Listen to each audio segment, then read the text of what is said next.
Sunscreen protects your skin from harsh sun exposure and radiation and is one of the most important steps in any skincare routine. And in this video, I have with me two of the most popular sunscreens on the market that a lot of you guys want to know exactly how they compare and if there's one that's better than the other. The Kylie Skin Face Sunscreen SPF 40 versus the Supergoop Unseen Sunscreen SPF 40. Definitely stay tuned to the end and you'll know exactly which one is better and why you would want to go with that one. I'm making a ton of comparison videos on this channel just like this one with a lot more products, so make sure to hit that subscribe button down below to not miss out on future videos. Also, if you learned anything in this video, give it a like down below too. It'll seriously make my day and it helps out my channel so much. So to make this video hopefully easy to follow and easy to refer back to, I'll first start out with what Kylie Skin Sunscreen has in common with Supergoop Unseen Sunscreen.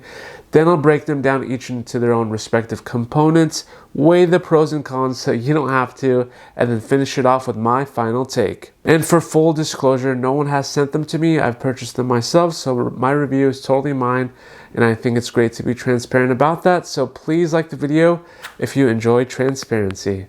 Let's start with what they both have in common. The first being that they're both going to be chemical sunscreens, which means they don't sit on the skin or block rays. Instead, they absorb UV rays before your skin can soak them up, and usually chemical sunscreens apply a lot more smoothly on the skin, which is what makes them more desirable than your typical physical sunscreen. They're both SPF 40. Both of them are vegan and cruelty-free sunscreen. There are no harsh alcohols, parabens, allergens, which are going to be great for sensitive skin. And they're both safe for fungal acne as well, and both of them do contain one of my favorite ingredients as well, which is vitamin E. So it's going to be great for brightening the skin with a total of 18 ingredients in them that they both share in common. Like some of my favorites in sunscreens, which are going to be the isododecane, which doesn't leave a tacky residue like other sunscreens do, dimethicone crosspolymers, which gives you that silky glide on the face, capric triglycerides, which makes your skin feel nice and smooth, and of course shea butter, which regenerates and soothes the skin, hohoba esters, which provide non-greasy emolliency, giving you that higher end feel in a sunscreen. And both of them are going to contain all these great ingredients, which makes these two sunscreens really so comparable. Oh, and one more thing. They're both reef safe, which means there are no oxybenzones or octinoxates, which cause coral bleaching, and we all know that's a big problem these days. So both of them check the list for being a decent facial sunscreen, in my opinion, but let's dive a little deeper to what makes them different and weigh the pros and cons of each of them. Starting with the first one, the Kylie Skin Facial Sunscreen. First off, when you apply it, it definitely has that gel-like texture that starts to feel like a light, oily feel, which I didn't really like at the beginning and made me think it's gonna stay on oily, but after about 15 minutes, it does absorb nicely and creates a matte finish. I like that it doesn't smell, nor does it leave a white cast or feels greasy at all. I'm not a fan of sunscreens that leave you greasy, and you don't have to worry about that one with this one. There's also that feeling of sunscreens that leave that heavy feeling on your face. This one is super light and airy, making Kylie Skin Sunscreen a good choice if you want a light, airy sunscreen that does the job without making your face feel heavy.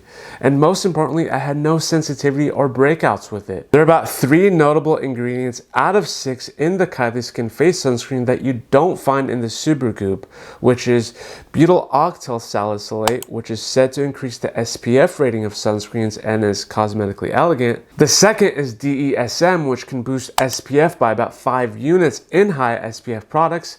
And then lastly, kiwi seed oil, which I thought was super interesting, which, as some of you know, is being studied for anti-aging as well, proving essential skin vitamins are necessary for anti-aging. Now let's dive a little deeper to the Supergoop Unseen Facial Sunscreen. Right away, when you're going to be putting it on, you get that same feel of the gel and silicone-like texture, so it doesn't feel oily at all in the beginning, which is a difference I noticed from the Kylie Skin one that feels oily in the beginning and then dries on matte. This one feels more refreshing and soothing right away when you put it on, and it's named Unseen for a good reason. It's totally invisible, weightless, and has no scent. There's no white cast either, which is a big plus for me. And overall, I'm very impressed by the velvety finish to it. Now, being so impressed by how refreshing it feels made me wonder what ingredients in this is what makes it feel different than Kylie Skin Sunscreen. And to my surprise, I found that it contains frankincense or olibanum, which if your skin can tolerate it, it is thought to strengthen the skin and improve its tone, elasticity, and defense mechanisms against bacteria, and of course, make your skin feel refreshed. The second notable ingredient that makes it different from Kylie's is that it contains lithothamnium calcareum extract, known as red algae.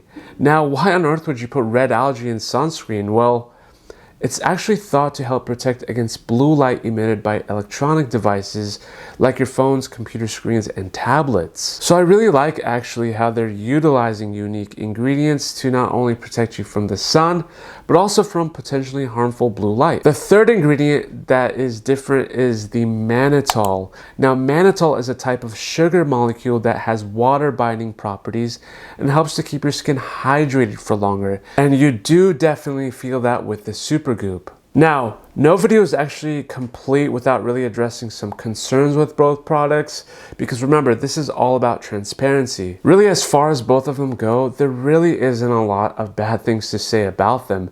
They both deliver what they promise, but for nitpicking sakes, something to be aware of is that with chemical sunscreens in general, not particular to Kylie Sunscreen or Supergoop, just know that if you are sensitive to avobenzone, the chemical in blocking UVA rays, it can cause irritation, especially if you have rosacea. And the octocrylene can be an issue only if you have eczema, in which case you might be better off using a physical sunscreen with zinc oxide or titanium dioxide, both of which are mineral-based ingredients.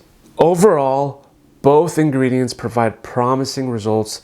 They absorb down to a non-greasy finish. They are both a clear formula that you might be looking for on the market.